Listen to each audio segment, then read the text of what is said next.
Hello students, now today's my topic is for science 10th class. For 10th class science gangue. Gangue क्या होते हैं? Ores are naturally found with mixed impurities like soil, sand, etc. called gangue. It is extracted from ores. तो जो फालतू की impurities होती हैं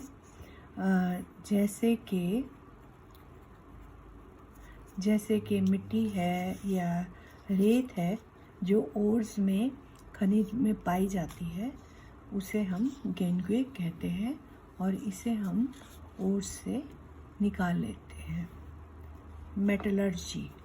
metallurgy क्या है कि स्टेप वाइज हम मेटल को ऑब्टेन करने के लिए, ओर्स से मेटल को निकालने के लिए जो हम प्रक्रिया निभाते हैं उसे हम मेटलर्जी कहते हैं.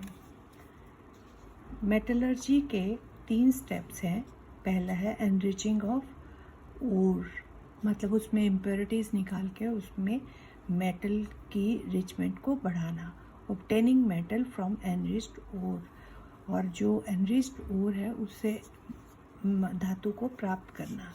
Refining of impure metal to obtain pure metal, और उसके बाद इम्प्योर मेटल को रिफाइन करना, साफ करना और उससे प्योर मेटल या प्योर धातु को प्राप्त करना.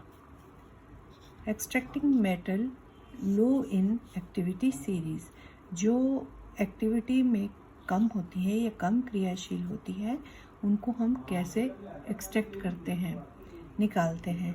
जैसे कि ओर्स को हम गर्म करते हैं बहुत तेज़ टेम्परेचर के ऊपर. मरकरी फ्रॉम सिनावर, जैसे कि मरकरी है, सिनावर से हम कैसे अलग करते हैं. जैसे 2HgS plus 3O2 heat 2HgO plus sulphur dioxide. ये मरकरी सल्फाइड को हम ऑक्सीजन में खूब तेज़ टेम्परेचर के ऊपर गर्म करते हैं, जब तब भी ऑक्साइड बनता है. और उसके बाद ऑक्साइड को तेज़ हीट पे गर्म करने के बाद मरकरी अलग हो जाता है. Copper from copper sulphide, copper sulphide से हम कॉपर को कैसे अलग करते हैं. कॉपर सल्फाइड प्लस 3O2, इसको गर्म करते हैं तो Cu2O प्लस SO2 बनता है. उसके बाद Cu2 प्लस O को हम C2S के साथ बहुत तेज़ गर्म करते हैं तो कॉपर अलग हो जाता है और कार्बन और सल्फ़र डाइऑक्साइड गैस अलग हो जाती है. इस तरह से हम कॉपर को अलग करते हैं. इसी तरह से extracting metal in the middle of activities, उन धातुओं को अलग करना जो कि कम क्रियाशील है, जैसे कि जो कि बीच में है, ना ज़्यादा क्रियाशील है ना कम क्रियाशील है. तो मेटल्स जो are easy to extract from oxide ores, आमतौर पे धातु जो है आसान है प्राप्त करना ऑक्साइड ओर्स से. दस sulphide and carbonate ores converted into oxide, तो आमतौर पे क्या किया जाता है, सल्फाइड और कार्बोनेट ओर्स को ऑक्साइड में बदला जाता है.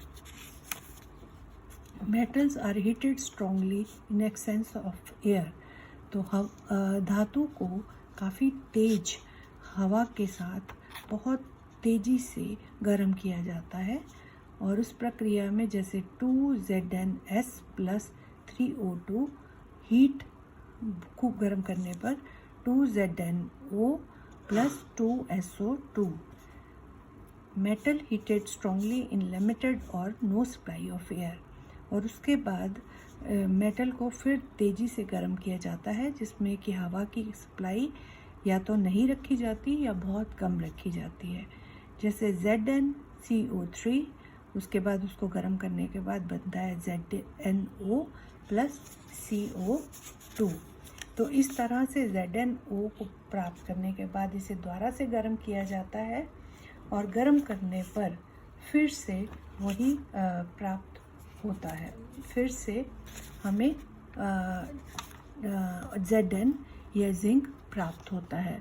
तो इस तरह से हम धातुओं को इनसे ओर से प्राप्त करते हैं।